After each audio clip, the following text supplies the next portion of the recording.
Hey there crew, it's Mark. Have you stopped using your bullet journal, or maybe you want to get started in a new one? Today I'm going to share with you 3 easy spreads that you can pick up, start doing right now to get back into the practice. We're going to start off very simple, and I call this one the life domain overview.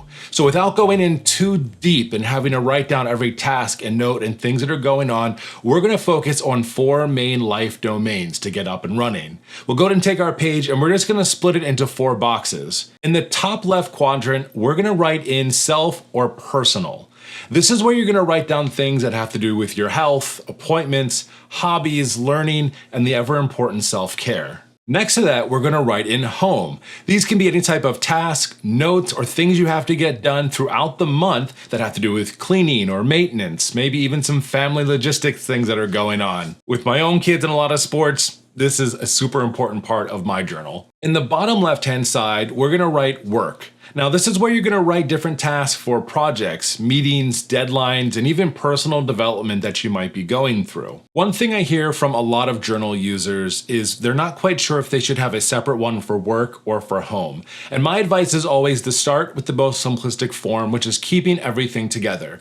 Nowhere in the rule book does it say you have to have things separated out between work and home. It's all about how you like to be organized. But with something like this, especially when we're starting easy, let's keep everything all together. And the last section is going to be in the bottom right-hand corner, and we're going to call this one social. This is where tasks, events, reminders are going to happen that have to do with your friends, your family, maybe volunteering or events and networking that are going on throughout the month. Now what we're going to do is we're going to pull out our phone, our calendar, our work calendar, and we're going to start filling in different events and notes and reminders that are going to need to happen throughout this month. So let's go ahead and tackle personal first. I'm going to write in a few things that are coming up. First, I got to remember it's Alex's birthday on the 1st of the month, so I'm going to jot that down for myself. I have a dentist appointment coming up on the 10th, and then I'm also going to an AJR concert on the 14th. I also need to submit my end of year fitness receipts for work, and unfortunately I have to sell my old gaming consoles to one of the resale stores locally. Now, some of these could potentially also go in social.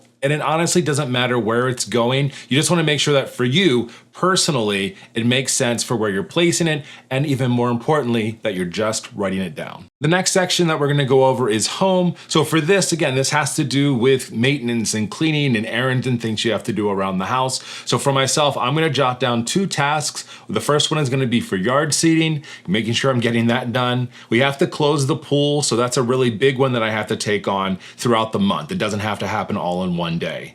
I also know that my mortgage is due on the 15th and my electric bill is due on the 24th. Those are 2 that I have to pay manually. And now that I'm thinking about it, I also need to renew my insurance for my home and auto and take a look at that. As much as our brains would love to see everything in sequential order, some things happen. We have to add them down. And again, it's more important that we're getting them inside of our journal than forgetting about it or being upset that it's not in the exact perfect order. All right, so let's go over the work section. As I talked about before, some people are iffy about combining work and home, but I think what's most important here again is that you're writing it down. It doesn't matter where it's going. You could have 2 separate pages for work and for home if you wanted to, but again, we're keeping things simple. You overburdened yourself before. You got too stressed out, and that's why we're keeping everything on 1 page. So I'm just going to write down 2 main tasks or notes that I have to get done throughout the month.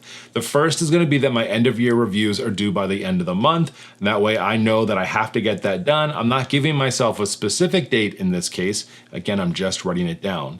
But there is one thing I know for sure, and that's on the 10th. Project Alpha that I'm working on is due. I've got the full presentation, and as I'm writing this down, I'm going to make a task for myself to meet with Jill, my coworker, on this project. And then the last section we'll fill out is going to be social. So there are a lot of different ways that we could take on this section, and I think you should do whatever works for you. So I want to share a few different ideas of how I would take it on for myself. The first thing is I'm going to put the most important thing at the top, at least as of this moment in time. And that's Saturday the 19th. My friend Tom is getting married, but I have 2 tasks that I have to get done before his wedding date. I have to buy him the gift, and I also have to buy the wedding card. So I'm going to go ahead and just nest those 2 tasks underneath the big one here for Saturday the 19th.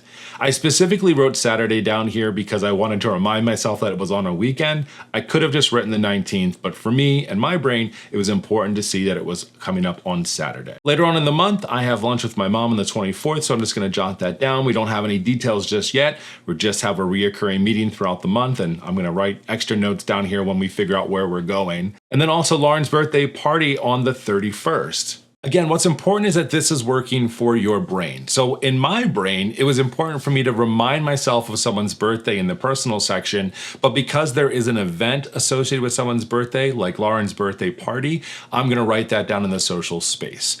Put things where it makes sense for you. Again, the most important part is that we're writing things down in our journal. We're using it again. So the life domain overview is just one way that you can get back into your bullet journal and journaling overall and just writing things down. But there is a second way, and we're gonna talk about that one right now, and this is just gonna take it to the next level. I call this one the general monthly overview, but it's a little bit different than what's being done inside of the bullet journal method. What I found over time personally is that writing down 1 through 31 and the days of the week and just having one line per date wasn't really doing it for me. I had a lot of other things that I wanted to incorporate into my monthly overview. So I went ahead and I just created one for myself that works for me. So for the layout of this, we're just gonna keep it nice and simple. We'll split our page in half vertically and then split it into thirds horizontally. And this is gonna open up 6 sections that we're gonna use throughout the month. The first thing I'll do is write the month at the top, so that way I know where I am and what's going on within this time frame. And then I'm gonna go ahead and title each of these sections. The very top one for me is going to be birthdays, events, appointments, goals, tasks, and notes. You will want to think about the most important parts of your life that you want to section out in this case. What's really important here is that you don't overcomplicate it. You might not even need 6, you might only need 4 or 5, but think through it first, and that way every single month when you set this up, the most important things are being tracked inside of this monthly overview. So because birthdays are important to me and I have a lot that are going on this month, and again, these titles might change over time, I'm gonna go ahead and I'm just gonna write down the date of the month that it's going to happen. We've got Alex on the 1st, Barb's on the 24th, and Lauren is on the 31st.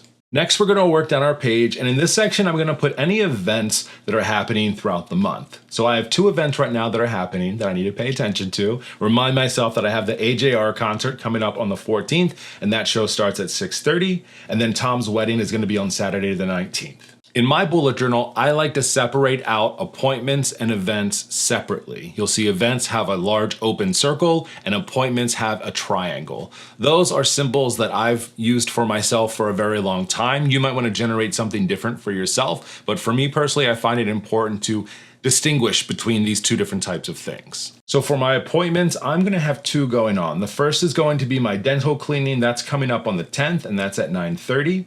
And then the other thing I have is a reoccurring meeting throughout the month. On Fridays and Saturdays, I'll be going to the gym at 8:30 a.m. In this case, this isn't an appointment that I'm gonna check off every single week. This is more of a reminder that I have this going on weekly over this entire month. The next section in the top right is going to be goals. And this is a really important space that I hadn't always used, but I find it really helpful for myself to give myself 2 or 3 goals to try to accomplish within the month. In the bullet journal method, they call that intentions, right? These intentions are here essentially to help us plan and think about actions or thoughts or behaviors that we want to achieve of an outcome or a goal. So for myself this month, I'm going to focus on working out 2 times a week. I'm going to focus on getting enough sleep, getting to bed by 10 p.m. Monday through Thursday. I love my weekends. I can do whatever I want. And then my third one is going to be a financial goal, and that's going to be adding $2,000 to my savings within this month. What I love about setting these goals is that I don't have to accomplish it all at once or by a specific date unless I want to add that. So it really opens it up for myself, and I have 3 different life areas that I'm focusing on as well. Next, we're going to focus on tasks. So these are tasks that I need to accomplish throughout this month, but maybe don't have specific dates that I have to get them done. So for myself, I'm gonna focus on 3 main things, and they just happen to all be things that have to happen at home. I have yard seeding that I wanna do this month. We have to close the pool this month.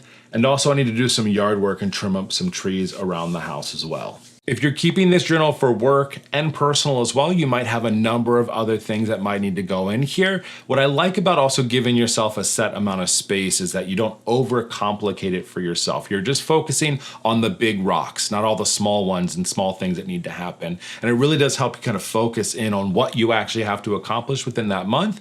And again, giving you that focus so you can succeed and do good, feel good about yourself, and keep using this journal. The last section down here for me is going to be notes, and this is just going to be an area where I can write things in throughout the month as I need to. They might be tied to some of the other tasks or specific things that are happening, or just quick reminders of something that needs to maybe happen the following month or that's just happening in general. So in my mind, I see this monthly overview as the next step up to that life domain overview. It started off very simple. Now I've got a little bit more going on and I want to split that out. So I gave myself more categories to organize by.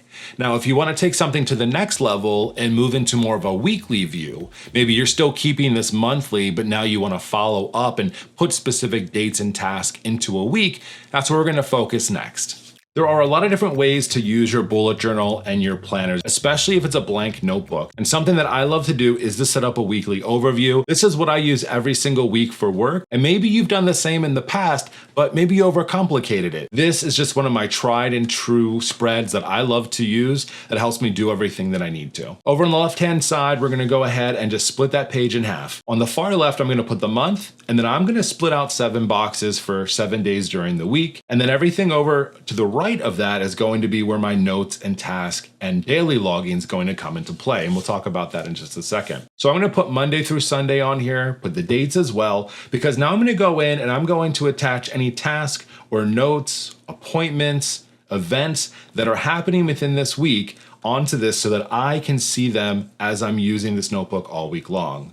We've got Alex's birthday on the 1st, so I'm going to just put that down inside of here.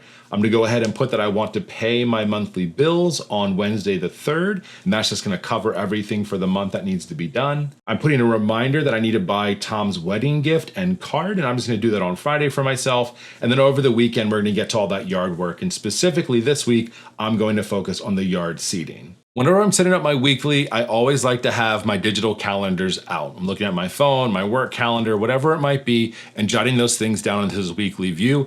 I find it just to be very helpful for myself. A lot of the times, repetition for me is what works. I know some people don't love that. Keep things wherever it makes sense for you, do it your way, but just make sure that you're capturing the most important things inside of your weekly. That way, as you're using it, you're always looking at it. Once we have all of that, now we can move into working within our week. And we're gonna just do daily rapid logging in here. It's one of my favorite parts of the bullet journal method, and it's super simple and not very complicated.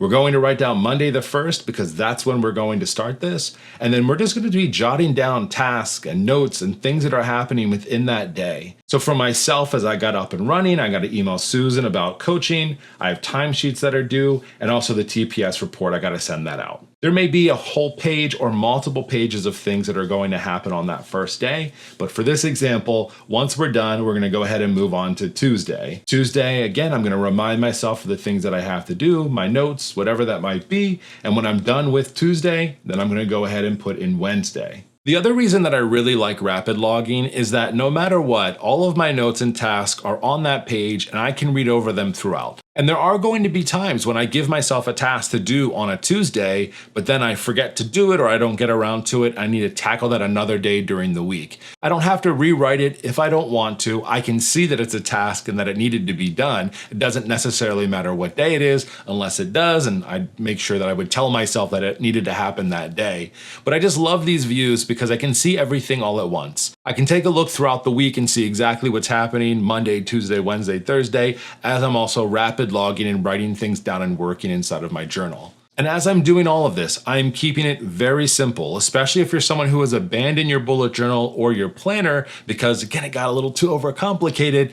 Keep it simple as we're getting started. One pen and just your notebook. But I think it's just so important to really remember why we're using our planners and our journals. It's here to help us keep ourselves on task. It's here to help us remember things that are happening, to be productive, to be efficient, and also to take time and reflect on the things that we're doing. And when we keep those things in our mind, it makes using the journal a lot better. It doesn't feel like a chore. It just becomes a part of our life. I hope that you found these 3 easy setups helpful, especially if you've abandoned your journal for a little bit, haven't been using it for a few weeks, or maybe you're brand new to journaling and you want to get into it. This is a really nice entry-level way to do so. Having the life domain overview keeps it nice and simple and just focused on 4 main areas of your life. The monthly overview takes it to the next level and breaks it up a little bit more, but gets very specific about what's happening throughout the month. And then your weekly overview lets you look at your entire week, what's going on, as well as giving you designated space for weekly tasks and notes and keeping everything right in front of your face. I'd love to hear from you in the comment section if you think any of these 3 spreads might be helpful for you to get back into your journal, or if you have something that you've used tried and true that just always works out for you. Make sure to drop a comment and let others know as well. The comment section isn't just about thumbs up and liking things, it's also about sharing ideas, and I would love to hear from you. Appreciate you hanging out with me today and talking about these ways to get back into your journal. I hope you are successful in doing so, and I'll talk to you next time. See ya.